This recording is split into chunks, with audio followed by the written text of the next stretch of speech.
Hello everyone, welcome to another Daily Gym. Today is Monday, August 19th, 2024. Today I want to talk about a topic that I'm calling, we are either crying or we are dying. So this one may be a little more morbid, a little more intense and heavy than you may expect, or maybe more than I expect. So I didn't see my mom cry very often. I'm not sure if anyone in my family or in her life saw her cry very often. And after she passed away, it's something I reflected on a lot. I've spent the last 10, 12 years focused specifically on the expression of emotion.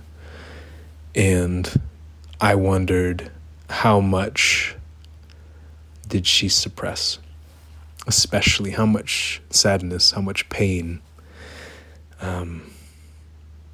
And this is not to blame her in whatsoever a way. It's to just try to understand what are the impacts of trying to be really strong. What are the impacts of trying to hold it all together? What are the impacts of pretending that we're not feeling pain on the inside or fighting to get through it instead of just recognizing it? And again, this isn't specifically about my mom. It's about how I've met so many people in my life, and I've been to so many different cultures around the world where crying seems to be very taboo, and maybe not even very taboo, but almost forbidden. So taboo that we're not allowed to do it at all. And I think we assume it's like, okay, men are not supposed to cry. But I think it also applies to a lot of women. A lot of women. I think we hold so much pain in that it comes out in really strange ways. When I did a project in Germany, it was Make Music Not War last year, there was a participant who comes from Ukraine, but the Russian-controlled part of Ukraine, and he said that when we don't express how we're feeling, often it can come out in very violent ways.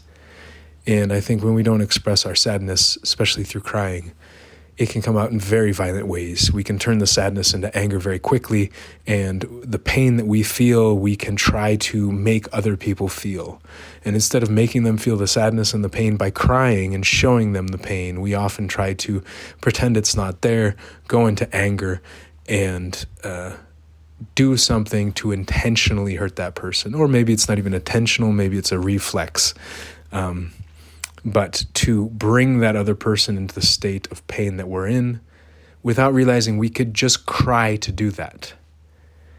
Now, I think for many of us, the danger in crying is that we lose control.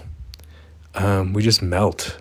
I took this ALBA training before, and I've got an episode with Nancy Lloyds talking about it. And we would go through level 1, 2, 3, 4, 5 of sadness. And level 5 of sadness was literally on the floor bawling in a fetal position. And how many of us have been in that position, and for how long has it been since we've cried that hard? And how long has it been since we've cried that hard in front of somebody else? I think sometimes we're afraid that if we cry, we let go, we turn into a mush, and we actually get closer to other people.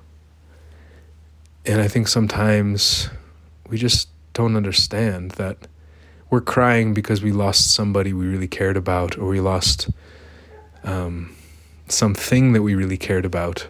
We're crying because of a loss of some deep connection that we had. And I think we're afraid that if we cry, we're going to form another deep connection, and then that deep connection will eventually disappear. We will lose it, and then we will cry even harder, or we'll become even more inconsolable. We'll become even more of a pile of goo, and just, if we're lucky, stay alive, or thinking that the tears, associating the tears with suicidal thoughts, or associating the tears with hopelessness and wanting to give up on life. And I think we have it wrong. I don't think that's how it is. I think when we actually cry, when we actually go through the tears, we come out of it. When we don't cry, the pain festers, the pain compounds, and the sadness doesn't get out. There's some research talking about, they said there's 3 types of tears. One, like 2 of them are basically to clear the eyes if something gets in the eyes. And the third they call emotional tears.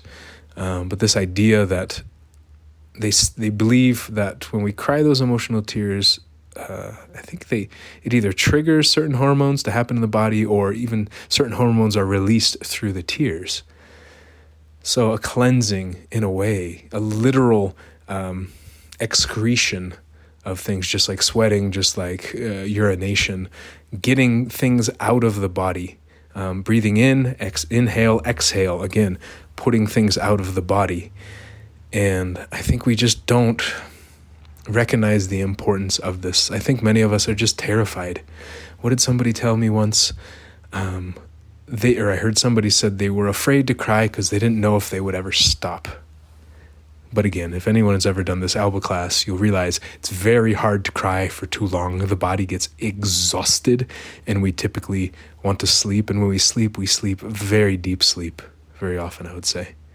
Or we go through the sadness, we cry really hard, and then somebody will tell a joke, and we laugh so hard. It can unleash, it could release the body so much. I remember I was at the Save a Warrior program, and I was a witness, and I put that in air quotes you can't see, but so I went through the program as well. And when I showed up, I was, I think, the only non-military or non-paramedic firefighter that was there. And so many people had beanies on, their eyes were super closed off. And really, by the end of the week, and through so much of the crying that happened, people's eyes opened up. People's eyes were twice the size. And their smiles went from ear to ear, and they didn't have a beanie. And some people started shaving. They started showing their face.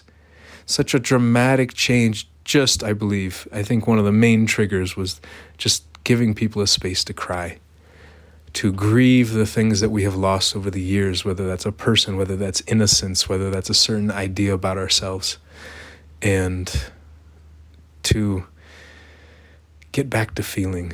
Now, the challenge is if we cry again, we start to maybe develop deeper relationships with other people, but isn't that the same opportunity? Eventually, we're going to lose everyone and everything in this life.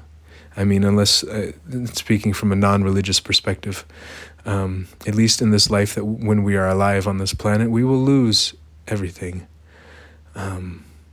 Or they lose us before we lose them. And so there's just, sadness is a part of the human experience. Crying is a huge part of the human experience. And I do not know why we deny it so much. The impact it has on the body, the impact it has on relationships, the impact it has on productivity, or whatever you want to talk about. The way that suppressing the tears can really just shut down so many things. And I think to an extent it could really shut us down all to the way where we start dying on the inside. If we don't start dying physically, we start dying emotionally, spiritually, or whatnot. And I'm just so tired of seeing people in my life hold back the tears and telling me to hold back the tears. Maybe it comes from when we see little kids and they're crying, and we don't know why they're crying. They're just crying, and we feel so helpless. We don't know what to do. How do we help the little child that is crying and doesn't give us any clue as to why they're crying? I think we feel overwhelmed and we tell them to stop crying. And then I think we carry these behaviors into adulthood, and I think we ignore the pain that we feel on the inside. We don't show people that we're struggling, so we don't get help. We might have cancer and we don't tell the hospital docs. We don't tell our family members. I've heard of some people who've got to stage 4 cancer before they told their children that they had cancer. How many people are driven to drugs and alcohol and other types of addiction because we just won't cry? I'm tired of this shit. It makes me really sad, but it also makes me really angry, because we got into this, but we can damn well get out of it.